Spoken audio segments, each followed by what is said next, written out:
வணக்கம் நேயர்களே. இது ஷர்மிளா டாக்கீஸ். நான் உங்கள் டாக்டர் ஷர்மிளா. இன்னைக்கு நம்மளோட சிறப்பு விருந்தினரா இணைஞ்சிருக்கிறாரு தோழர் இந்திரகுமார் தேரடி அவர்கள். வணக்கம் தோழர். வணக்கம் தோழர். ரொம்ப நாள் கழிச்சு உங்களோட உரையாடுறதுல ரொம்ப மகிழ்ச்சி தோழர். இன்னைக்கு எலெக்ஷன் ஃபீவர் சூடு பிடிச்சிருக்குது அப்படிங்கறத பாக்குறோம். திமுக பல்வேறு திட்டங்களை அனௌன்ஸ் பண்ணியிருக்கிறாங்க. 2 நாள் முன்னால கூட பாத்தீங்கன்னா விஷன் 2030 அப்படின்னு ஒரு நீண்ட கால இலக்குகளை முதலமைச்சர் நிர்ணயிச்சிருக்கிறாரு. இன்னொரு பக்கம் எதிர்க்கட்சியாக இருக்கக்கூடிய அதிமுக கூட்டணியும் சரி, தாவேகாவும் சரி, பல்வேறு பெண்கள் நல திட்டங்களை அவங்க அனௌன்ஸ் பண்ணியிருக்கிறாங்க அப்படிங்கறத பாக்குறோம். மேலோட்டமாக பார்த்தா இது எல்லாமே ஒரே மாதிரியாக இருக்கிற மாதிரி தெரியும். பாருங்கப்பா, மகளிர் உரிமை திட்டத்துல இவர் 2000 ரூபாய் கொடுக்குறேன்னு சொல்றாரு. அவரும் 2000 ரூபாய் கொடுக்குறேன்னு சொல்றாரு. அவர் 2500 ரூபாய் கொடுக்குறேன் அப்படின்னு சொல்றாரு. விடியல் பயணம் திட்டம் மூலமாக இங்க பெண்களுக்கு தான் இலவசம், அவர் ஆண்களுக்கே இலவசம்னு சொல்றாரு. இவங்க ஒரு குறிப்பிட்ட செக்மெண்ட்டுக்கு மட்டும்தான் கொடுக்குறாங்க, ரெஸ்ட்ரிக்ஷன் எல்லாம் வச்சிருக்கிறான், அவங்க எல்லாருக்கும் கொடுக்குறேன் அப்படின்னு சொல்றாங்க. அப்படின்னு மேலோட்டமாக பார்க்கும் பொழுது இந்த அனௌன்ஸ்மெண்ட்ஸ் எல்லாமே ஒரே மாதிரி தெரியுது, ரொம்ப பிரம்மாண்டமா தெரியுது. ஆனா இதற்கு அடிப்படையில் இருக்கக்கூடிய வித்தியாசங்கள் என்ன? திமுக கொண்டு வந்திருக்கிற திட்டங்களுக்கும் அதிமுக தாவேக அனௌன்ஸ் பண்ற திட்டங்களுக்கும் இருக்கக்கூடிய அடிப்படை வித்தியாசம் என்ன? காமன் மேன், அதுவும் குறிப்பாக பெண்கள் ஓட்டு போடுறதுக்கு முன்னால இது எப்படி அணுகணும், எப்படி புரிஞ்சுக்கணும்? ரொம்ப சிம்பிளா விளக்கணும் அப்படின்னா, ஒரே வரியில சொல்றதா இருந்தா, அண்ணல் அம்பேத்கர் வாழ்கன்னு மோடி சொல்றதுக்கும், பாபா சாஹேப் அம்பேத்கர் வாழ்க அப்படின்னு எழுச்சி தமிழர் திருமா சொல்றதுக்கும் இருக்கிற வித்தியாசம் தான் நலத்திட்டங்களை அதிமுக தாவேகா தருகிறேன் என்று சொல்வதற்கும் திமுக தருவதற்கும் இருக்கக்கூடிய வித்தியாசம் நான் நினைக்கிறேன். எல்லாருமே நலத்திட்டங்களை அறிவிக்கலாம். ஆனா அந்த நலத்திட்டத்தினுடைய உண்மையான நோக்கம் என்ன அப்படின்றது அவர்களுக்கு எந்த அளவுக்கு தெளிவா இருக்குதுன்னு தெரியல. நான் ஜெயலலிதா அவர்களே கூட இன்னைக்கு ஜெயலலிதா அவர்கள் இருந்திருந்தா கூட எடப்பாடி பழனிசாமியினுடைய இந்த பேச்சுக்கு எப்படி ரசிப்பார் அப்படின்னு தெரியாது. அந்த அளவிற்கு ரொம்ப தட்டையான, எந்த விதமான புரிதலும் இல்லாத அறிவிப்பாகத்தான் எடப்பாடி செய்திருந்தார். அதேதான் நடிகர் விஜயும் செய்திருக்கிறாருன்னு நான் நினைக்கிறேன். உதாரணத்திற்கு இப்ப மூவலூர் ராமாமிர்தம் அம்மையார் திருமண உதவி திட்டம் அப்படின்ற ஒரு திட்டம் இருக்குதுன்னா, 1989 மார்ச் 25 முதல் முறையாக இந்த திட்டத்தை கலைஞர் அறிவிக்கும் போது, மகளிர் கல்வி ஊக்கம் தருவதற்காக அப்படின்னு தான் அந்த அனௌன்ஸ்மெண்ட்டை ஆரம்பிக்கிறார். அது 1989-90க்கான பட்ஜெட் கூட்டத்தொடர்ல கலைஞர் விட்ட அறிவிப்பு. அப்ப மகளிர் கல்விக்கு ஊக்கம் தருவதுதான் பிரதானமான நோக்கமாக இருந்திருக்கிறது. அப்ப சமுதாயத்துல கல்விக்கு முக்கியத்துவம் தர மாட்டாங்க, கல்யாணத்துக்கு தான் தர்றாங்க அப்படின்னா, அப்ப அந்த பெண்ணுக்கு கல்வி தேவை, அவங்க அப்பா அம்மாவுக்கு கல்யாணம் தேவை, அப்ப ரெண்டையும் மெர்ஜ் பண்ணுவோம் அப்படின்னு சொல்லிட்டு, நீங்க திருமணம் செய்யும் போது 8ஆம் கிளாஸ் படிச்சிருந்தா 5000 ரூபாய் தர்றேன் அப்படின்னு அறிவிக்கிறாங்க. அதற்கு பிறகு 90களில் 96 அந்த காலகட்டத்துல கலைஞர் ஆட்சிக்கு வந்ததற்கு பிறகு அந்த 5000 ரூபாயை 10,000 ரூபாயாக மாற்றி அறிவிக்கிறார். அதுக்கப்புறம் 2006-11 2006 அந்த 10,000 15,000ஆகவும், 2008 அந்த 15,000 20,000ஆகவும் உயர்த்துகிறார். இது எல்லாமே அந்த 8th ஸ்டாண்டர்ட் பாஸ் பண்ணிருக்கணும் அல்லது அதற்கு மேற்பட்ட கல்வி தகுதி வைத்திருக்கணும் அப்படின்றது. அதற்கு பிறகு அம்மையார் ஜெயலலிதா என்ன செய்யறாங்க அப்படின்னா, அதை 50,000 ரூபாயாக மாத்துறாங்க. டிகிரி ஹோல்டர்ஸுக்கு 50,000 ரூபாய் அப்படின்னு மாத்துறாங்க. கூடுதலாக 4 கிராம் தங்கம் அப்படின்றதையும் சேர்க்கிறாங்க. அப்போ 50,000 ரூபாய் டிகிரி படிச்சிருந்து கல்யாணம் பண்ணா அப்படின்னு சொன்னது நல்ல பெஞ்ச் மார்க். ஆனா அது 4 கிராம் தங்கத்தோட அட்டாச் பண்ணதுதான் அது அதிமுகவுக்கே இருக்கக்கூடிய இன்பில்ட்டான பிற்போக்குத்தனத்தை காட்டுவது. பெண் என்றால் அவள் சொத்தோடு சேர்ந்திருந்தால்தான் அவனுக்கு மதிப்பு. இதை எதிர்த்துதான் மகளிர் தினமே உருவானது. சொத்து வைத்திருக்கக்கூடிய பெண்களுக்குத்தான் வாக்குரிமை அப்படின்றது 1800களினுடைய கடைசியிலே உலக நாடுகள்ல பல இடங்கள்ல அமல்ல இருக்குது. நியூசிலாந்துல இருக்கிறது, ஆஸ்திரேலியாவில இருக்கு, இந்தியாவில் கூட 1921 மெட்ராஸ் மாகாணத்துல அது அமல்படுத்தப்படுது. இன்னும் பல நாடுகள்ல இருக்குது. இது எல்லாமே எதோட அட்டாச் ஆயிருக்குன்னா, பெண்ணுக்கு வாக்குரிமை. எப்ப வாக்குரிமை? அவள் சொத்து வைத்திருந்தால், அவர் நிலம் வைத்திருந்தால், அவள் ஐடி கட்டினா, அவள் ஒரு டாக்ஸ் பேரா இருந்தா அவளுக்கு வாக்குரிமை அப்படின்னு சொல்லி வரையறுக்கப்பட்டிருந்தது. அப்ப கிளாரா ஜெட்கின் போன்ற சர்வதேச அளவில் சோசியலிசத்தை பேசிக் கொண்டிருந்த பெண்ணுரிமை போராளிகள் முன்னெடுக்கும் போதுதான் விமன் சஃப்ரேஜ் அப்படின்னு சொல்லி முன்வைத்து அனைத்து பெண்களுக்கும் அந்த உரிமை வர வேண்டும் அப்படின்னு. அப்ப அவங்க அதை முன்வைக்கும் போதே 1910 இன்டர்நேஷனல் கான்பரன்ஸ் ஃபார் சோசியலிஸ்ட் விமன்ல 1910 கோப்பன்ஹேகன்ல கிளாரா ஜெட்கின் அவர்கள் பேசும்போது ரொம்ப தெளிவா சொல்றது, எல்லா நாட்டிலையும் பல நாடுகள்ல வாக்குரிமை இருக்கு பெண்களுக்கு, ஆனா அது உண்மையிலேயே உரிமை சார்ந்ததா இருக்கானா இல்ல உடைமை சார்ந்ததா இருக்கு. முதலாளித்துவம் எதை உடைமையாக கருதுகிறதோ அதை அந்த பெண் வைத்திருந்தால் அவள் சேர்த்துக் கொள்ளப்படுகிறாள்.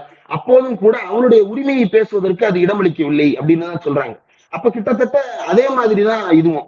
4 கிராம் தங்கம் தர்றேன், அவளை உடமையோடு தொடர்பு படுத்துவது, மண்ணு பொண்ணு பெண்ணு அப்படின்னு சொல்லிட்டு மீண்டும் மீண்டும் வந்து அந்த பழமையோட சேர்க்கிற வேலைய செய்திருந்தார்கள்.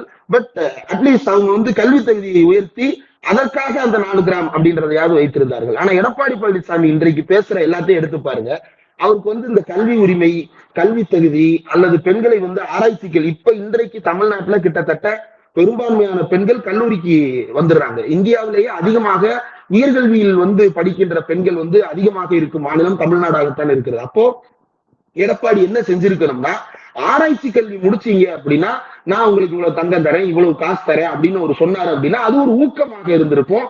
அல்லது அதை வந்து நம்ம வந்து இவ்வளவு ஈஸியா நம்ம வந்து அதை வந்து மறுதளித்திருக்க முடியாத அளவுக்கு அது ஒரு நெருக்கடியை உருவாக்கி இருக்கும். ஆனா எடப்பாடி அப்படி செய்தாரா என்றால் இல்லை. வீட்டுல பிள்ளைங்க கல்யாணம் பண்றதுக்கு கஷ்டப்படுறாங்க, அவருடைய பிரச்சனையை பாருங்க. கல்யாணம் பண்றதுக்கு கஷ்டப்படுறாங்கன்ற இடத்துல இன்றைக்கு தமிழ்நாட்டுல, குறிப்பா இந்தியாவில் இருக்கிற மற்ற மாநிலங்களை ஒப்பிடும்போது தமிழ்நாட்டுல பெண்களிடம் வந்து நிறைய முற்போக்கான மாற்றங்கள் நடந்திருக்கிறது. திருமணத்தை பற்றி அவர்களுக்கு நல்ல ஒரு புரிதல் வந்திருக்கிறது. எப்ப திருமணம் பண்ணணுன்றதெல்லாம் நம்ம கையில தான் இருக்கு அப்படின்ற ஒரு அண்டர்ஸ்டாண்டிங் வந்திருக்கிற சூழல்ல பிள்ளைங்களை கல்யாணம் பண்ணி வைக்க கஷ்டப்படுறாங்க. அவங்களுக்கு தங்கம் கொடு தங்கம் கொடு தங்கம் கொடு அப்படின்னு சொல்லிட்டு அதே மண்ணு பொண்ணு பெண்ணுன்ற கான்செப்டுக்குள்ளேயே தான் எடப்பாடி சுத்திட்டு இருக்கிறாரு. அவருக்கு எந்த அளவுக்கு வந்து அறிவை செயல்படுத்தாதவராக இருக்கிறார் அப்படின்னா, பெண்களுக்கு இலவசம், பெண்களுக்கு மட்டுமா இலவசம், கட்டணம் இல்லா பேருந்து பயணம், பெண்களுக்கு கட்டணம் இல்லா பேருந்து பயணம், மாற்றுத்திறனாளிகளுக்கும் பயணம், திருநர்களுக்கும் பயணம். அப்ப மீதி இருக்கக்கூடியது ஆண்கள். அவர் என்ன சொல்றாருன்னா ஆண்களுக்கும் இலவச பயணம்ன்றாரு. அவர் என்ன சொல்லி இருக்கணும்னா யூனிவர்சல் ஃப்ரீ டிரான்ஸ்போர்ட்னு சொல்லியிருக்கணும், அனைவருக்கும் இலவச பயணம்னு அவர் சொல்லி இருந்திருக்கணும். ஆனா அதற்கு அவருடைய மூளை வந்து ப்ராசஸ் பண்ணாம ஆண்களுக்கு இலவச பயணம் யோசிக்கிற அளவுலதான் அவருடைய மூளை இருக்குன்னா அது முற்போக்கானது அல்ல, அது இந்தியாவையோ தமிழ்நாட்டையோ முன்னேற்ற பாதைக்கு கொண்டு போவது அல்ல அப்படின்றதுதான். இப்ப விஜய் வந்து நான் 2500 தர்றேன் அப்படின்னு சொல்றது வந்து ரொம்ப ரொம்ப ஈஸியா வந்து இந்த திட்டத்தை மலினப்படுத்துவதா அமையுது. ஏன்னா அவர் என்ன சொல்றாருன்னா எல்லா மாநிலத்திலையும் எவ்வளவு கொடுக்குறாங்க, ஆனா தமிழ்நாட்டுல வந்து வெறும் 1000 ரூபாய் தான் கொடுக்குறாங்க அப்படின்னு ஒரு போற போக்குல என்னமோ இவர் அறிவித்த திட்டத்தை ஸ்டாலின் சார் திருடி அவர் வந்து இஷ்டத்துக்கு அந்த காசை குறைச்சு கொடுத்த மாதிரி இவர் பேசுறாரு. அந்த திட்டத்தை உருவாக்குனதே அவர் தான். ஆனா தமிழ்நாடு உருவாக்குனதுல இருக்கக்கூடிய ரொம்ப பெக்குலியரான அம்சம் என்ன அப்படின்னா, இந்த 4 ஆண்டுகளாக கொடுக்கப்பட்ட இந்த மகளிர் உரிமை தொகையில ரொம்ப அடிப்படையான விஷயம் என்னன்னா சஸ்டைனபிளான மாடலை வந்து தமிழ்நாடு உருவாக்கி இருக்கு. கர்நாடகால 2000 ரூபாய் கொடுத்தாங்கன்னு சொல்றாங்களா? ஆமா 2000 ரூபாய் கொடுத்தாங்க. ஆனா இடையில பல மாதங்கள் அந்த பணத்தை கொடுக்க முடியாமல், ஒரு 3 மாசத்துக்கு கொடுக்கவே முடியாமல் நிறுத்தி வச்சிட்டாங்க. அதற்கப்புறம் மறுபடியும் 2 மாச தொகையை சேர்த்து போடுறேன்னு சொன்னாங்க. அட்மினிஸ்ட்ரேட்டிவ் சிஸ்டம் ஃபெயில் ஆயிடுச்சு. எப்படி போடுறதுன்னு தெரியல, அதை எப்படி கன்சீவ் பண்றதுன்னு தெரியல. ஆனா தமிழ்நாடு இன்னைக்கு இந்த 3 மாத தொகையை சேர்த்து முன்னாடியே போடுறாங்க அப்படின்னா அதுக்கு காரணம் இந்த 4 வருஷமா இந்த அட்மினிஸ்ட்ரேட்டிவ் சிஸ்டமையும் இந்த பினான்சியல் சிஸ்டமையும் இந்த ஒரு விஷயத்திற்காக பழக்கி இருக்கிறார்கள். ரொம்ப சஸ்டைனபிளா இதை எவால்வ் பண்ணியிருக்கிறாங்க. அதை 2000 மாற்றுவது அப்படின்றது வந்து அடுத்த கட்ட டாஸ்க். அந்த டாஸ்க் வந்து அடுத்த ஆட்சிக்கு வரும்போது அவர்கள் நிறைவேற்றுவார்கள். ஆனால் விஜய் சொல்வது என்பது இது வந்து பெயிட்.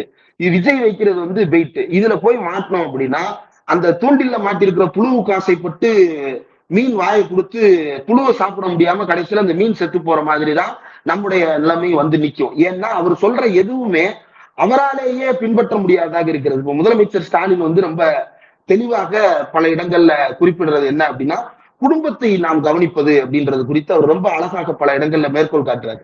நான் ரொம்ப ஆச்சரியப்பட்டது என்ன அப்படின்னா இன்றைக்கு இருக்கக்கூடிய திராவிட இயக்க தலைவர்களுக்கோ அல்லது முற்போக்காளர்களுக்கோ இன்ஸ்டாகிராம்ல எல்லாம் அவ்வளவு செல்வாக்கு இருக்காதுன்னு நானே ஒரு மித்துல இருந்தேன். ஆனா முதலமைச்சர் ஸ்டாலின் ஒரு இடத்துல வந்து ஒய்ஃப் சொல்றதை கேளுங்கப்பா, கொஞ்சம் காது கொடுத்து கேளுங்க, அவங்க சொல்றதை கேட்டா லைஃப் நல்லா இருக்கும்னு அவர் சொன்ன ஸ்டேட்மெண்ட்டை இவரையாடா அங்கிள்னு சொன்னீங்க, அவர் தூக்கிடா அப்படின்னு சொல்லிட்டு அவங்க ஸ்லாங்ல அவர் வந்து செலிப்ரேட் பண்றாங்க. அப்போ விச் மீன்ஸ் இன்றைக்கு இருக்கக்கூடிய இளம் தலைமுறையும் அந்த குடும்பம் அழகாக இருப்பதை வந்து ரசிக்கிறார்கள். இவர் வேலுநாச்சியார் படை அப்படின்னு சொல்றாரு. நம்பர் 1, எதற்காக வேலுநாச்சியார் பேரில் படையை உருவாக்குகிறார் அப்படின்றது. 2வது, படை அப்படின்றது இந்த சட்டம் ஒழுங்கு அப்படின்றது பெண்களுக்கு ஒரு பாதுகாப்பை உருவாக்குமா அப்படின்னா அப்படி ஒரு மாடல் உலகத்துல எங்கேயுமே கிடையாது. ஏன்னா அந்த சட்டம் ஒழுங்கை பாதுகாக்கிற இடத்துல ஒரு ஆணோ பெண்ணோ யார் இருந்தாலும் அவர்களுமே இந்த ஆணாதிக்க சிந்தனை கொண்டவர்களாகவே வந்து நிற்கும் போது அது என்ன காலத்திலையும் பிரச்சனையை தீக்காதுன்றது நம்ம கண்கூடாக பார்த்தது. எடப்பாடி பழனிசாமியும் விஜயும் திரும்ப திரும்ப பேசுறது என்ன அப்படின்னா டிஜிபி எங்கே, ஏதோ ஒரு ஊர்ல ஒரு பெண்ணுக்கு பாலியல் கொடுமை நடந்துருச்சுன்னா டிஜிபி இல்லாததுதான் காரணம், எஸ்பி இல்லாததான் காரணம், கலெக்டர் இல்லாததான் காரணம் அப்படின்னு ரொம்ப சாதாரணமா பேசுறாங்க. அது அந்த ஆணின் மண்டையில் இருக்கக்கூடிய சனாதனம் தான் காரணம் அப்படின்றத அவங்க சொல்லியிருந்தாங்கன்னா நாம அவங்களை வரவேற்று இருக்கலாம், அல்லது நல்ல பாதையில் போகிறார்கள் அப்படின்னு சொல்லிட்டு அவர்களை வாழ்த்தி இருக்கலாம். ஆனா அப்படி செய்யாமல் டிஜிபி வந்திருந்தா அது தீர்ந்திருக்கும், கலெக்டர் வந்திருந்தா தீர்ந்திருக்கும், சரி டிஜிபிக்கு மேல வேற ஒரு கூடுதல் பொறுப்பு ஒண்ண போட்டா அது தீர்ந்துருமானா தீராது. சட்டம் ஒழுங்கை வைத்து இந்த பெண்களுடைய பாதுகாப்பை உறுதிப்படுத்துவது அல்லது பாலியல் கொடுமைகளை தவிர்ப்பது அப்படின்றது உலக அளவுல எங்கேயுமே அப்படி ஒரு மாடலே கிடையாது. இல்லாத ஒன்றை இவங்களா ப்ரப்போஸ் பண்றாங்க. உலகம் முழுக்க இருக்கக்கூடிய எல்லாருமே திரும்ப திரும்ப சொல்லுவது ஆண்களினுடைய மூளைக்குள் தொடர்ந்து ஏற்றப்பட்டிருக்கின்ற பிற்போக்கான விஷயங்களும், பெண் என்றால் அவள் ரொம்ப இலக்காரமானவள், அவளை என்னனாலும் செய்யலாம் அப்படின்ற ஒரு தடித்தனமும் ஆணுக்கு தொடர்ந்து ஊக்குவிக்கப்பட்டிருக்கு. அது போத மாதிரி அவன் அதை ஆக்ட் பண்றான். அதை அவனுக்கு கண்ட்ரோல் பண்றதுக்கு என்ன வழி அப்படின்னா கல்விதான் ஒரே வழி. அவனுக்கு ஒரு பாலியல் சமத்துவ கல்வியை உருவாக்கணும். அப்ப பாதுகாப்புக்கு வேற வழியே இல்லையா? இப்ப சிசிடிவி வைக்கிறது ஓகே வாழ்த்துக்கள், லைட் போடுவே ஓகே வாழ்த்துக்கள், ஆனா நீதான் ஆணையும் பெண்ணையும் சேர்ந்து வாழவே கூடாதுன்னு சொல்லிட்டு ஆணும் பெண்ணும் ஒரு ரேஷன் கடையில சேர்ந்து வாழக்கூடாதுன்னு சொல்றாரு. இப்ப நம்மளும் நம்ம ஆபீஸ்லயும் ஆண்களும் வேலை பார்க்கறாங்க, பெண்கள் வேலை பார்க்கறாங்க. என்னுடைய அம்மா அரசு பணியில தான் இருந்தாங்க, என்னுடைய அப்பா அரசு பள்ளி ஆசிரியரா தான் இருந்தாரு. ஆண்களும் பெண்களும் சேர்ந்துதான் பணியாற்றினாங்க. அவர்களுக்கு இடையில நல்ல நட்பு இருந்தது. சொல்ல போனா பாய் ஸ்கூல் மாதிரியான ஒரு ரொம்ப டேபு நிறைந்த ஒரு சூழல்ல இருந்த ஆண்களுக்கெல்லாம் இந்த கோ எஜுகேஷன் மாதிரியான சூழல் காலேஜ்ல கிடைக்கும் போதும், கோ ஒர்க்கிங் மாதிரியான வாய்ப்புகள் வேலை வாய்ப்புல கிடைக்கும் போதுதான் அவன் பீரியட்ஸ்ல என்னன்னே பாய் ஸ்கூல் விட்டு வெளியே வந்ததுக்கு அப்புறம் தான் மேடம் கத்துக்கிறான். அந்த அளவுக்கு அவன் டேபுல ஊறி போய் கிடக்குறான். அப்ப அவனை பெண்ணோட பழகுவதற்கு, இயல்பாக பழகுவதற்கு இந்த சமுதாயத்துல இடம். சரி, ரேஷன் கடையில ஆண் ஆண் ஒர்க் பண்றாங்க, பெண் பெண் ஒர்க் பண்றாங்க. கடையை பூட்டிட்டு அந்த ரோட்ல இறங்கி தானே நடந்து வீட்டுக்கு போவாங்க. அப்படியே வானத்துல ஏறி தப்பிச்சு போயிருவாங்களா? இல்லையே. அப்ப இந்த சமுதாயத்துல இருக்கிறத மாத்துவதற்கு திட்டம் கொடுறான் அப்படின்னு கேட்டோம்னா ஆம்பளையை பிரிச்சிருவோம், பொம்பளையை பிரிச்சிருவோம், ரெண்டையும் பொண்ணா boys boys talk, girls girls talk, boys girls no talk அப்படின்னா பிரச்சனை தீர்ந்துருமானா பிரச்சனை அதிகரிக்கத்தான் செய்யும் அப்படின்றது.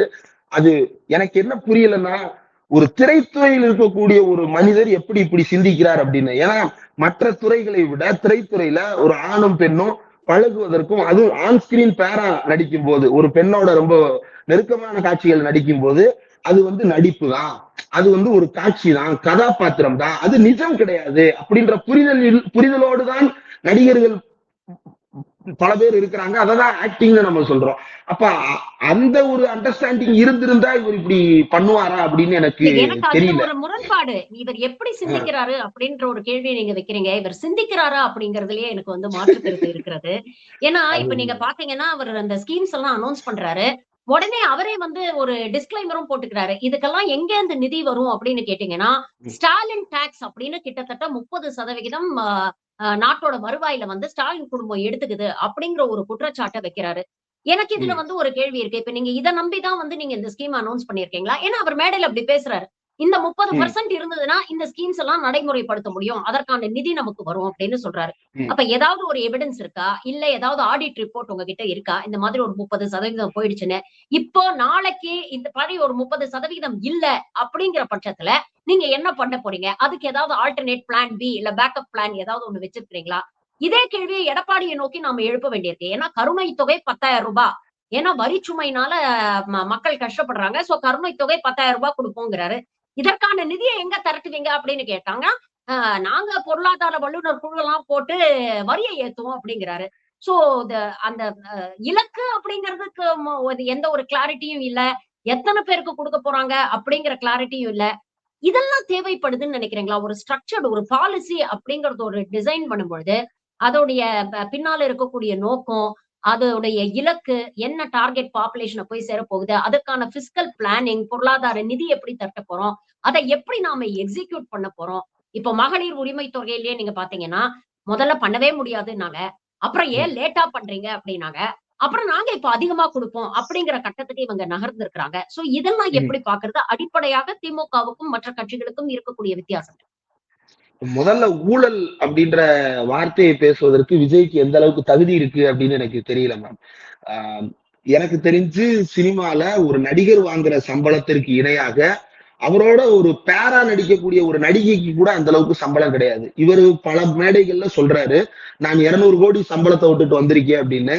கடைசியா இவர் நடிச்ச படத்துல பூஜா ஹெக்டேக்கு அதே 200 கோடி கொடுத்தாங்களா? அந்த அந்த லேடிக்கு வந்து 2 கோடிக்கு மேல கொடுத்திருக்க வாய்ப்பே கிடையாது.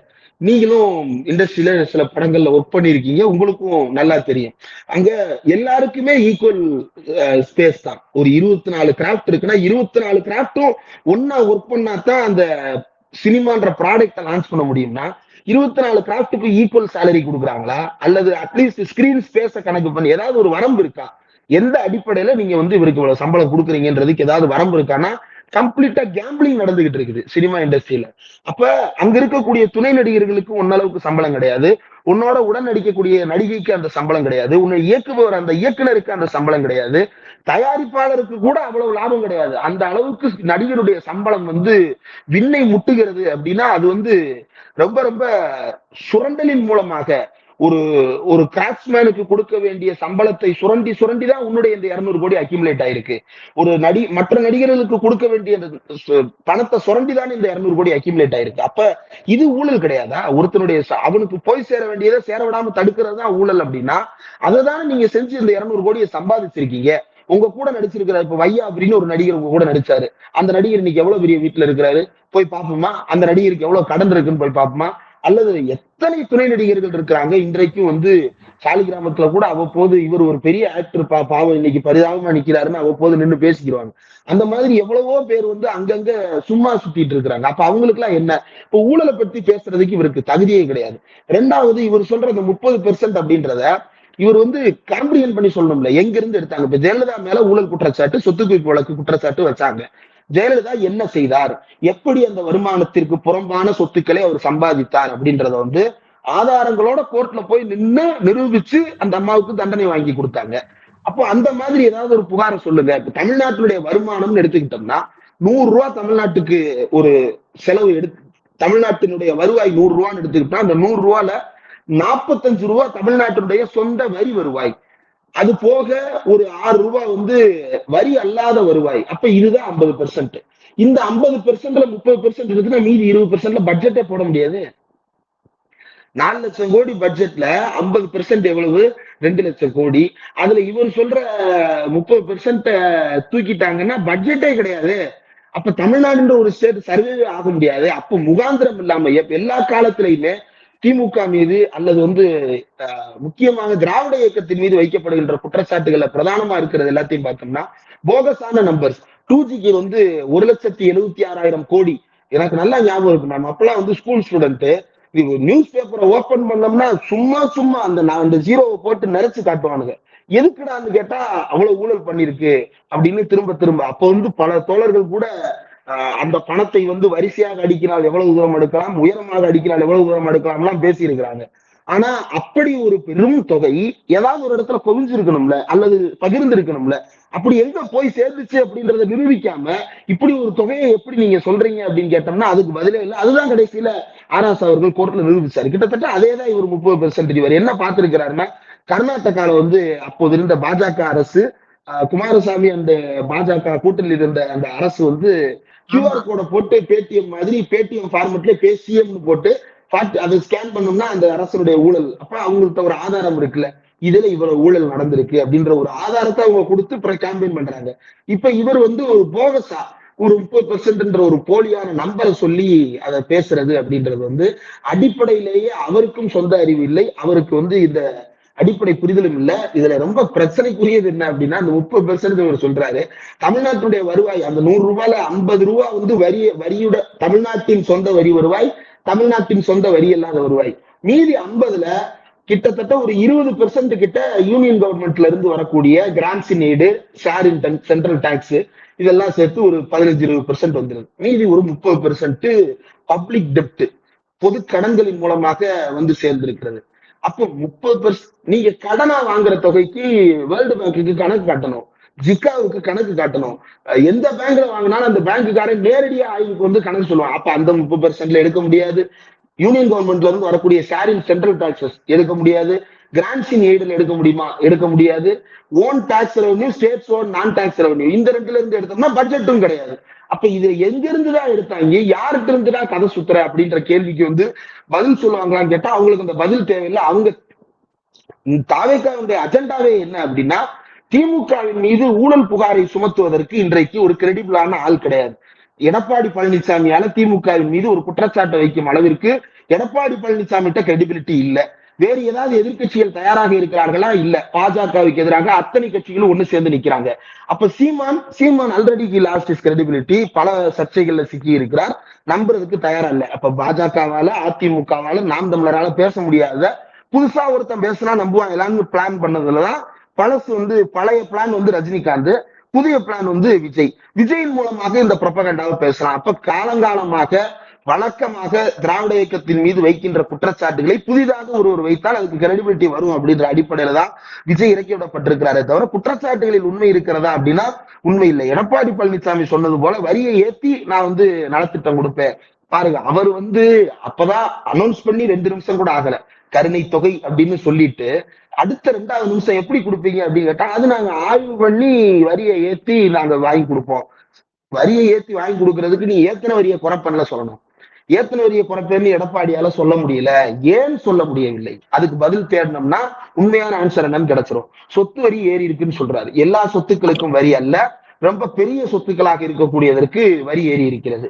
ஏன் ஏறுது அப்படின்னா 15th பினான்ஸ் கமிஷன் ரொம்ப தெளிவா சொல்லுது, சொத்து வரியை ஏற்றாவிட்டால் மாநிலங்களில் இருக்கக்கூடிய உள்ளாட்சிகளுக்கு தர வேண்டிய நிதியை ஒன்றிய அரசு தரக்கூடாது அப்படின்னு அவன் வச்சிருக்கிறான். அப்ப சொத்து வரியை ஏற்ற வேண்டிய கட்டாயம் வருது. ஏன்? சொத்து வரியை ஏத்துறாதான் அவன் நிதியை கொடுப்பான். நிதியை கொடுத்தா தான் ரோடு போட முடியும், லைட்டு போட முடியும், சாக்கடை நோண்ட முடியும், இது எல்லாமே செய்ய முடியும். அடுத்து மின் கட்டண உயர்வுன்னு சொல்றாரு. மின் கட்டணம் இப்போதும் அந்த 100 யூனிட் இலவச மின்சார தொடர்கிறது யாருக்கு எதிராக இருக்கிறாங்க அப்படின்னா அதுக்கு ஒன்றிய அரசுடைய உதயமின் திட்டம் எதிராக இருக்கு. அந்த உதயமின் திட்டம் ட்ரை பார்ட்டி அக்ரிமெண்ட், மாநில அரசு, தமிழ்நாடு எலக்ட்ரிசிட்டி போர்டு, டான்ஜெட்கோ, ஒன்றிய அரசு சேர்ந்து போடுகின்ற அந்த அக்ரிமெண்ட்ல ரொம்ப தெளிவா சொல்லி இருக்கிறாங்க ஒவ்வொரு வருஷமும் எத்தனை பெர்சன்டேஜ் ஏத்தணும் அப்படின்னு. யாராவது ஒருத்தர் ஏத்தாம ஒரு வருஷம் லேக் பண்ணியிருந்தா அதுக்கு அடுத்த வருஷம் அதை சேர்த்து ஏத்துற நெருக்கடிக்கு அடுத்து வரக்கூடிய அரசோ அல்லது அடுத்த ஆண்டு தொடரக்கூடிய அரசோ அந்த நெருக்கடிக்கு தள்ளப்படுது. இப்படி ஒரு அக்ரிமெண்ட்டை போட்டது எடப்பாடி பழனிசாமி. அதனாலதான் அவரால் ஏற்றப்பட்ட மின் கட்டணத்தை குறைப்பேன்னு சொல்ல முடியல, ஏற்றப்பட்ட சொத்து வரியை குறைப்பேன்னு அவரால் சொல்ல முடியல. இதை தாண்டி பால் விலை உயர்வு அப்படின்றது போய் பாலுடைய கொள்முதல் விலை தான் உயர்த்தப்பட்டிருக்கிறதே தவிர விற்பனை விலை உயர்த்தப்படவில்லை. புது ப்ராடக்ட் லான்ச் பண்ணாங்க, அதுதான் வேறு விலையில விற்கப்பட்டதே தவிர ஏற்கனவே இருக்கிற ப்ராடக்ட்ஸ் அதே பிரைஸ்ல தான் கண்டினியூ ஆயிட்டு இருக்குது. அதே போல பஸ் கட்டணம் எடுத்துக்கிட்டோம்னா இவ்வளவு பேருக்கு கிட்டத்தட்ட கோடிக்கணக்கான மகளிருக்கு தினந்தோறும் கட்டணம் இல்லாத பயணத்தை வழங்கி கொண்டிருக்கின்ற ஒரு அரசு இதே இடத்துல ஜெயலலிதா இருந்திருந்தாங்கன்னா இன்னைக்கு சாதாரண கட்டண நகர பேருந்துல 50 ரூபாய்க்கு டிக்கெட் எடுக்கிற நிலைமைக்கு தள்ளி இருப்பாங்க நம்மள. ஆனா அந்த அளவுக்கு நெருக்கடிக்கு தள்ளாமல் சஸ்டைனபிளான ஒரு மாடலை வைக்கணுன்றதுக்காகத்தான் தனியா ஒரு பஸ் விடுறாங்க. பெண்களுக்குன்னு பேருந்து பயணத்தை ஊக்குவிப்பதற்கு இந்த பேருந்துகளை மட்டும் தனியா மார்க் பண்ணி முதல்ல பிங்க் பஸ் வச்சிருந்தாங்க. இப்ப பிங்க் பஸ் எல்லாம் எடுத்துட்டாங்க, எல்லாமே டிஜிட்டல் போர்டு பஸ்ஸா மாறிடுச்சு. டிஜிட்டல் போர்டுல மகளிர் விடியல் பயண பேருந்துன்னு போட்டிருக்கிறாங்க. எல்லா ஊர்களில் இருக்கக்கூடிய பேருந்து நிலையங்கள்லயும் கிராமப்புறங்கள்ல இருக்கக்கூடிய பேருந்து நிலையங்கள்லயும் அங்க உட்கார்ந்து இருக்கக்கூடிய அந்த ஆபீஸ்ல இருக்கக்கூடிய ஒரு அனௌன்சர் மகளிர் விடியல் பயண பேருந்து கிளம்புகிறது அப்படின்றத அனௌன்ஸ்மெண்டா கொடுக்குறாரு. ஏறி பயணிக்கிறாங்க. ரொம்ப சுமூகமாக ரொம்ப சிறப்பாக அந்த திட்டம் நடைமுறையில் இருக்கிறது. இவர் என்னவோ போய் பார்த்து இவரே வேதனை அனுபவித்த மாதிரி எடப்பாடி பழனிசாமி ஒரு பக்கமோ நடிகர் விஜய் ஒரு பக்கமோ எல்லா பஸ்ஸையும் அனௌன்ஸ் பண்ணா என்ன அப்படின்னு. அப்போ ஒரு திட்டம் சஸ்டைனபிளா இருக்கிறது எப்படின்றத அனலைஸ் பண்ணிதான் தமிழ்நாடு அரசு இதை செயல்படுத்துது. இன்னைக்கு நான் எனக்கு எந்த தயக்கமும் கிடையாது. என்னுடைய மனைவி ஒரு நல்ல சம்பளத்துல வேலை பார்க்கறாங்க. ஆனா கேப் போட்டு போப்பா அப்படின்னா கிடையாது, நான் ஸ்டாலின் பஸ் விட்டுருக்கிறாரு, நான் எதுக்கு கேப்ல போனோம் அப்படின்னு சொல்லிட்டு சென்னையில எந்த நூக்கன் கார்னர் போனாலும் இங்க இருந்து சோழிங்கநல்லூர் போயிட்டு திருப்பி இங்க இருந்து திருவொற்றியூர் போறதா இருந்தாலும் எல்லாத்துக்கும் அவங்க விடியல் பயணத்தை தான் யூஸ் பண்றாங்க. இதுவரை ஒரு நாள் கூட நான் பேருந்துக்காக இவ்வளவு நேரம் காத்திருந்து அயற்சிப்பட்டேன், எல்லா பேருந்தும் இலவசமாக விட்டிருக்கலாமே என்கின்ற புகாரே அவர்கள் தெரிவித்தது கிடையாது. அந்த அளவிற்கு அந்த பேருந்துகளுடைய ஃப்ரீக்வன்சி அதிகரிக்கப்பட்டிருக்கிறது. சின்ன சின்ன குறைபாடுகள் இருந்தாலும் ஒரு குறை சொன்னாங்க, என்னன்னா மலை கிராமங்கள்ல நகர பேருந்து கிடையாது. அங்க மேல இருந்து கீழே வர்றது அவுட் ஆஃப் த டவுன் டிராவலா மாறிடுது. அப்ப அது எஸ்இடிசி பஸ்ஸா மாறிடுது. அந்த கிராமங்கள்ல எஸ்இடிசியில விடியல் பயணம் செயல்படுத்தப்படுகிறது அந்த கிராமத்தில் இருக்கக்கூடிய பெண்களுக்காக. இதை பற்றி எல்லாம் விஜய்க்கோ அல்லது எடப்பாடி பழனிசாமிக்கோ புரிதல் இருக்குமா அப்படின்னு கேட்டா இந்த அடிப்படை அறிவு எதுவுமே அவர்களிடம் கிடையாது. அவர்களிடம் இருப்பதெல்லாம் இதை விட அதிக தொகை கூட அவங்க அறிவிக்கலாம். நாளைக்கு எடப்பாடி பழனிசாமி 10,000 ரூபாய் கொடுக்கிறேன்னு கூட அறிவிக்கலாம். எந்த தொகை வேண்டுமானாலும் அவர்கள் அறிவிக்கலாம். ஆனால் நம்முடைய வாக்கு காசுக்காகவா அல்லது நம்முடைய வாக்கு பாசிசத்தை எதிர்ப்பதற்காகவா அப்படின்றதுதான் ரொம்ப ரொம்ப முக்கியமானது. நலத்திட்டங்களை பட் ஆனா யார் வேண்டுமானாலும் அனௌன்ஸ் பண்ணலாம். ஆனா அந்த தெளிவு பெண்களுக்கு இருக்குன்னு நினைக்கிறீங்களா தோழர்? பெண்கள் அப்படியே கண்மூடித்தனமாக விஜய சப்போர்ட் பண்ணக்கூடிய வீடியோஸ சமூக வலைதளங்கள்ல நம்ம பார்த்துட்டு தானே இருக்கோம். அவர் என்ன தவறு செஞ்சாலும் அதை நியாயப்படுத்தக்கூடிய, அவர் வந்தா ஒரு பெரிய ஒரு மாற்றத்த கொண்டு வருவாரு அப்படிங்கிற எங்களுக்கு நம்பிக்கை இருக்கு அப்படின்னு பெரும்பாலான பெண்கள் பேசுற வீடியோஸ பார்க்கும் பொழுது, அவருக்கு ஒரு ஏகோபித்த வரவேற்பு இருக்கு பெண்கள் மத்தியில அப்படின்னு நம்ம பார்க்க முடியுது. இத எப்படி நான் பார்த்தேன் தோழர். உங்கள பற்றி கூட ஒரு டார்கெட்டடான அபியூஸ வந்து ஆன்லைன்ல பேசிட்டு இருக்கிறாங்க. இவங்க வந்து அபியூஸ் பண்றத மட்டுமே தான் இவங்க வந்து பொழப்பாவே வச்சிருக்கிறாங்க. இதுக்கு முன்னாடி அஹ், பிரியங்கா மோகன் அப்படின்ற நடிகையை வந்து அபியூஸ் பண்ணதை பத்தி அவங்களே ஓப்பனா பேசி இருக்கிறாங்க. அது ரொம்ப டார்கெட்டடான ஆர்கனைஸ்டான அபியூஸா அது நடந்தது அப்படின்றதையும் அவங்க ஷேர் பண்றாங்க. கிட்டத்தட்ட அதே மாதிரியான விஷயங்கள் தான் இதுலயும் நடக்குது. இப்ப என்னன்னா, இது வந்து நம்மளையே ஏமாத்துற வகையில இதை வந்து செய்யறாங்க.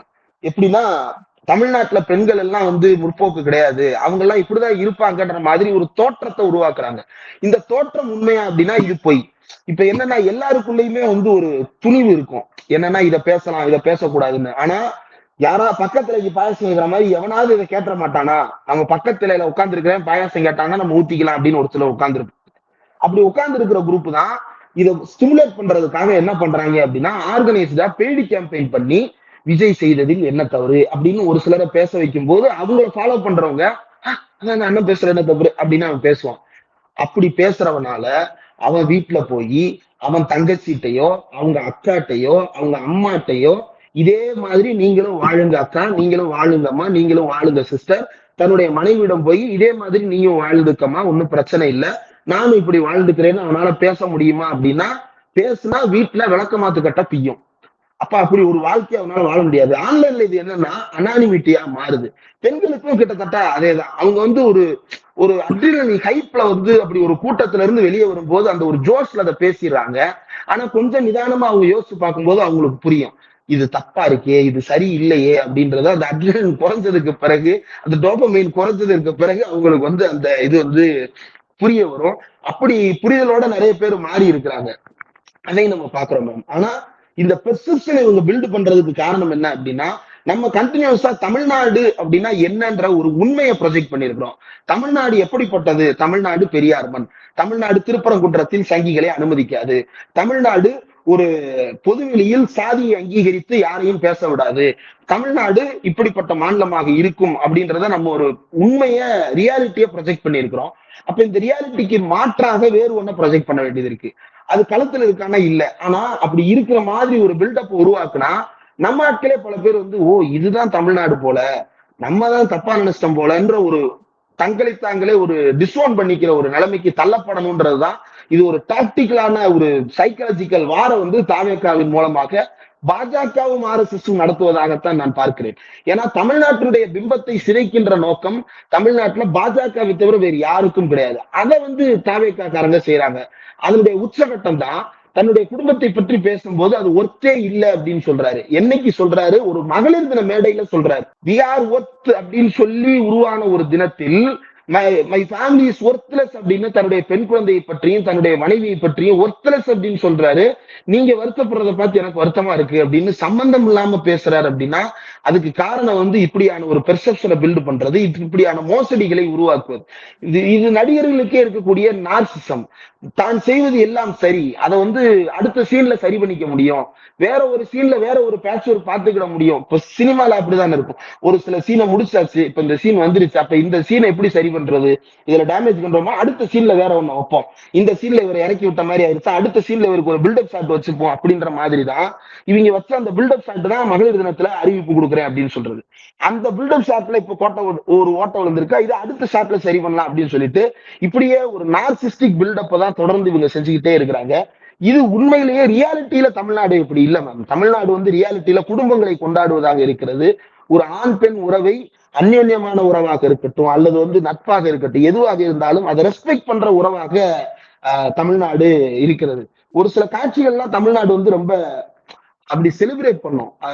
ஒரு ஆணும் பெண்ணும் நட்பா இருக்கிற காட்சிகள், கோலங்கள் சீரியல் நான் அடிக்கடி சின்ன வயசுல பாப்பாங்க வீட்டுல. அதுல கோலங்கள் ஏன் ஃபேமஸ் ஆச்சுன்னா அபியாலயா ஆதியாலயான்னு கேட்டா கிடையாது, அதுல தொல்சுன்னு ஒரு கேரக்டர் வரும், அந்த கேரக்டர்ல தான் அந்த சீரியல் ஹிட் ஆனது. அந்த தொல்காப்பியன்ற கதாபாத்திரமும் அபிநயான்ற கதாபாத்திரத்துக்கு இடையில ஒரு நட்பு மலரும். அது ஆரம்பத்துல ஒரு மாதிரியா தொடங்கி அதுக்கப்புறம் அது நட்பா மாறி கடைசியில அந்த அந்த சீரியல் வருஷக்கணக்கா நீண்ட அந்த சீரியலுடைய முடிவு வரைக்கும் அந்த நட்பு நட்பாகவே தொடரும். கடைசியில அவங்க பீச்ல அந்த நட்பாகவே பேசிக்கொண்டு அந்த காட்சிகள் முடியும். அது வரைக்கும் ஹிட் ஆச்சு அப்படின்னா அந்த நட்பை இந்த சமுதாயம் செலிப்ரேட் பண்ணிருக்கு. காரணம், ஒரு விரசம் இல்லாத அன்பை ஒரு ஆணாலையும் பெண்ணாலையும் பகிர்ந்து கொள்ள முடியும் அப்படின்றது. ஆனா இவர் செய்து கொண்டிருப்பது அப்படின்றது தன்னுடைய மனைவி சொல்றாங்க வெளிப்படையா, இன்னொருத்தரோட அவர் வெளியே போறது என் குடும்பத்தை பாதிக்குது, என் மகனை பாதிக்குது, என் மகனை பாதிக்குது, என்னைய பாதிக்குது அப்படின்னு சொல்றாங்க.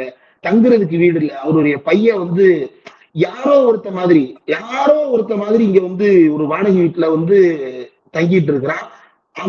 அந்த பையன் தங்கி இருக்கிற வீட்டுல இருக்க ஒரு 10 வீடு தள்ளிதான் அவங்க தாத்தாவோட வீடு இருக்கு, அவங்க அப்பா வாழ்ந்த வீடு இருக்குது சாலி கிராமத்துல. ஆனா அவனால அது எதையுமே அனுபவிக்க முடியல. அப்படின்னா அவன் அனுபவிக்கணும்ன்றதுக்கு இல்லை, இப்படி ஒரு கொடுமையான நிலைக்கு ஏன் அவன் தள்ளப்பட்டிருக்கான்? அப்புறம் யாருக்கு இந்த 200 கோடியை சம்பாதிச்ச?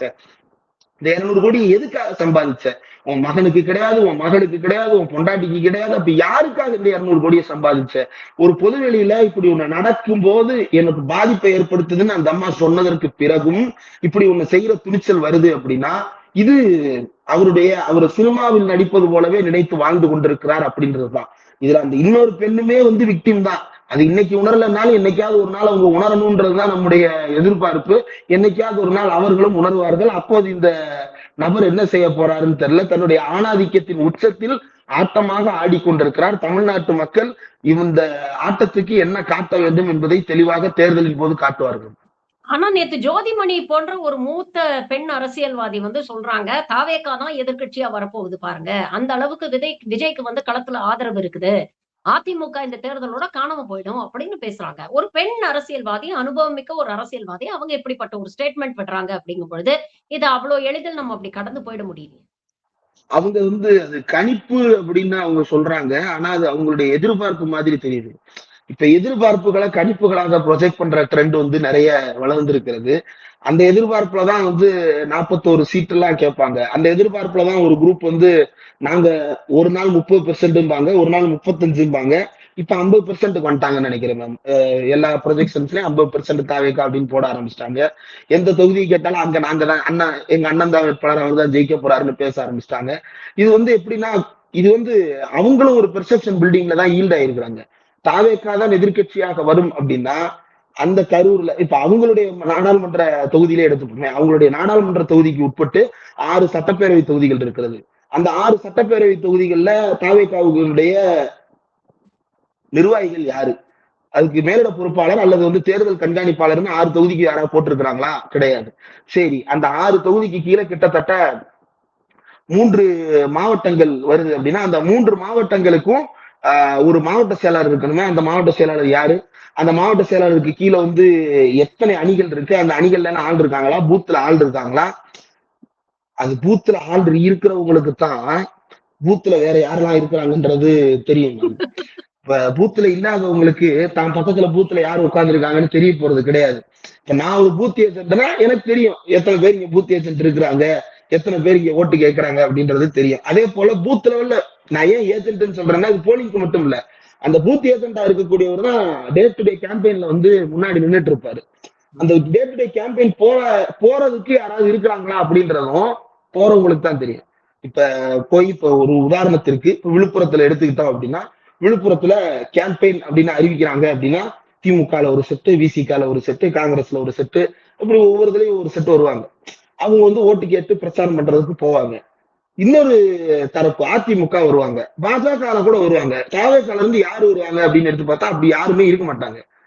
ஒரே ஒரு 2-3 இடத்துல அங்கங்க ஆளுகள் சுத்துவாங்களே தவிர அதுல ஒரு ஆர்கனைசேஷன் இருக்காது. அது கம்ப்ளீட்டா கேட்டிக்கா இருக்க போகுது.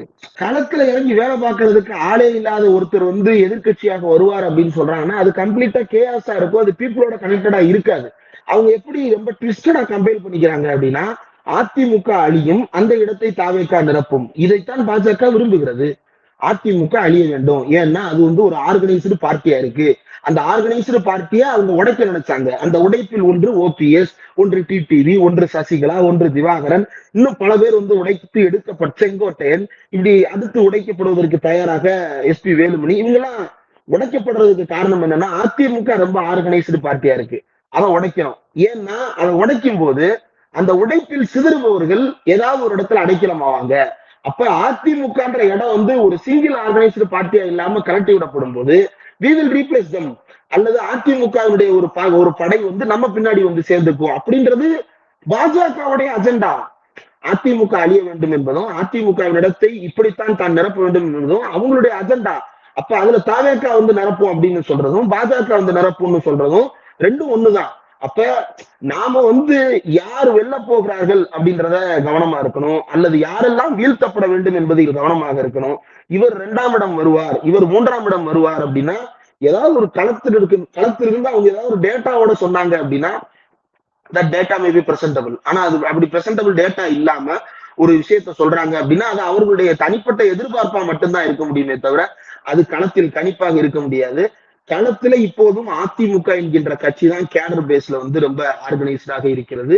அந்த ஆர்கனைஸ்டு கேடர் பேஸ வந்து நாம எப்படி ஜனநாயகத்தின் பக்கம் வென்றெடுப்பது அப்படின்னு யோசிக்கிறத விட்டுட்டு அவங்க ஜெயிக்க போறாங்க, அவங்க 2ஆம் இடம் வர போறாங்க அப்படின்றது வந்து அவங்களுடைய தனிப்பட்ட எதிர்பார்ப்பு, அல்லது வந்து ஏற்கனவே ப. சிதம்பரம் பேசி முடிச்சிட்டாருன்னு தான் சொல்றாங்க, அல்லது இவங்க திரும்பி ரீஒர்க் பண்றாங்களா, அல்லது வேற யாரும் தனியா போறாங்களா அப்படின்றது புரிஞ்சுக்க முடியல.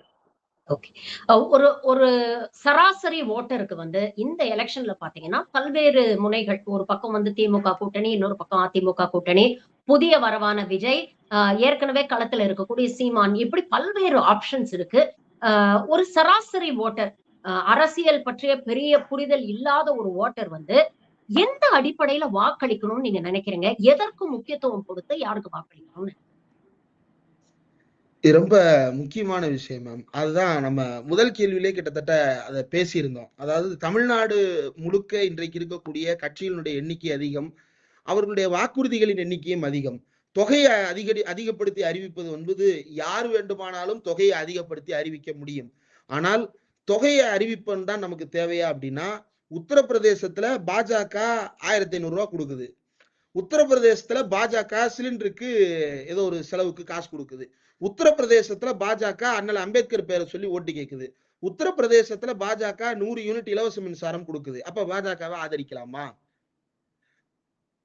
இப்ப சீமான் 50% பெண்கள் வேட்பாளராக நிறுத்துகிறார். அப்ப சீமானை நம்ம ஆதரிக்கலாமா? அப்போ நல்ல விஷயங்களை 4 பேர் சொல்றாங்க, அந்த 4 பேரையும் ஆதரிக்கலாமா அப்படின்னா இல்ல. யார் சரியான திசையில் நம்மை இழுத்து செல்லுகிறார்கள் அப்படின்றதுதான் முக்கியம். உத்தரப்பிரதேசத்துல பிஜேபி வந்து மின் கட்டணத்துக்கு வந்து 100 யூனிட் இலவச மின்சாரம் கொடுக்குது அப்படின்னா அங்க மின்சார வசதியே இல்லாத கிராமங்கள் தான் அதிகமா இருக்கு. அங்க மின்சாரத்தை பயன்படுத்துபவர்கள் அதிகமாக இருப்பவர்கள் வந்து மிடில் கிளாஸும் அப்பர் மிடில் கிளாஸும் அதுவும் எலைட் செக்ஷனா தான் இருக்கிறாங்க. அப்ப இந்த 100 யூனிட் இலவச மின்சாரம் யாருக்காக கொடுக்கப்பட்டிருக்கிறது அப்படின்றத யோசிச்சு பார்க்கணும். கிராமங்கள் முன்னேற்றப்பட்டிருக்கிற. ஆனா தமிழ்நாட்டுல திமுக வந்து ஒரு காம்பவுண்டிங் எஃபெக்ட கிரியேட் பண்ணிருக்குது. எல்லாத்தையும் உள்ளடக்கிய ஒரு காம்பவுண்ட்ஸை வந்து தமிழ்நாடு கிரியேட் பண்ணிருக்கு. மகளிர் உரிமை தொகை 1000 ரூபாய் அப்படின்னா அந்த 1000 ரூபாய் அவங்க பஸ்ல செலவு பண்ணிடக்கூடாதுன்றதுக்காக விடியல் பயணம் திட்டம், பேருந்து போக்குவரத்து ஃப்ரீ, கட்டணம் இல்லை. அதற்கு பிறகு அவங்களுடைய மகளுடைய கல்வி செலவுக்கு அதுக்கு தனியான 1000 ரூபாய் தரேன், பையனுடைய கல்வி செலவு தனியா 1000 ரூபாய் தரேன், இந்த 1000 ரூபாய் உங்களுடைய செலவுக்கு என்று உங்களுக்காக மட்டும் அப்படின்னு தனித்து ஒதுக்கி தருகிறது. அப்போ இதை அவங்க ஸ்பெண்ட் பண்றாங்க, வேற வேற இடங்கள்ல ஸ்பெண்ட் பண்றாங்க. ஒரு நல்ல பொருள் வாங்குறதுக்கு ஸ்பெண்ட் பண்றாங்க, ஒரு ரெக்ரியேஷன்ல ஸ்பெண்ட் பண்றாங்க, ஒரு ஏதோ ஒரு ரிஜாய்சிங்ல ஸ்பெண்ட் பண்றாங்க, எதுக்கோ ஸ்பெண்ட் பண்றாங்க. ஆனா அல்லது அதை எல்லாத்தையும் தாண்டி அவங்க சேமிச்சு வைக்கிறாங்க. ஒரு ஆடு வாங்கி வளர்க்குறாங்க, ஒரு கோழி வாங்கி வளர்க்குறாங்க, அதை விற்கிறாங்க, அதை வேறு வேறு தேவைகளுக்கு பயன்படுத்துறாங்க அப்படின்னா ஒரு கிராஸ் டொமஸ்டிக் ப்ராடக்டை உருவாக்குவதற்கான ஒரு அக்ரிகல்ச்சரல் ஸ்பேஸ்ல வேலை செய்வதற்கான ஒரு விஷயத்த இந்த 1000 ரூபாய் கிரியேட் பண்ணுது. இப்படியான சூழல். இப்ப இதே 1000 ரூபாயை உத்தரப்பிரதேசத்துல கொடுப்போம். உத்தரப்பிரதேசத்துல இந்த 1000 ரூபாய் எடுத்துட்டு அவங்களால தியேட்டருக்கு போய் படம் பார்க்க முடியுமானா முடியாது. அவங்களால கடைக்கு போய் பொருள் வாங்க முடியுமானா முடியாது. அவங்களால நிம்மதியா குழந்தைகளை கூட்டிட்டு வெளியே தனிப்பட்ட விதத்துல சுத்தி பார்க்க முடியுமானா முடியாது. ஏன்? அவங்களால ஓட்டு போடவே போக முடியாது. அங்க வந்து ஆண்கள் மட்டும்தான் நாங்கள் அப்படின்ற ஒரு இடத்துல இருக்கிறாங்களே தவிர பெண்கள் அப்படி மட்டுப்படுத்தப்பட்டிருக்கிறார்கள். அப்போ பெண்ணுக்கு உரிமை அளிப்பது எது, யார் அப்படின்றதுல நலத்திட்டங்கள் மட்டுமே உரிமை அளித்து விடுமா என்றால் இல்லை. அந்த நலத்திட்டங்களை தாண்டி இந்த சூழலை பாதுகாக்க வேண்டும். யாரிடமிருந்து? பாஜகவிடமிருந்து, பாசிஸ்டுகளிடமிருந்து பாதுகாக்க வேண்டும்.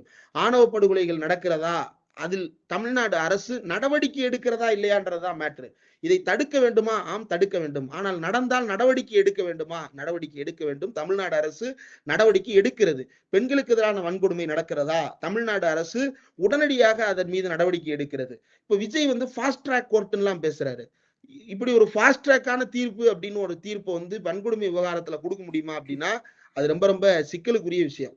அது வந்து போலியான என்கவுண்டர்களுக்கும் போலியான குற்றவாளிகளை சார்ஜ் பண்றதுக்கும் தான் அது பயன்பட்டு இருக்கு கடந்த காலத்திலே தவிர உண்மையான குற்றவாளிகளை சரியாக கண்டறிவதற்கு இட் டேக்ஸ் டைம்.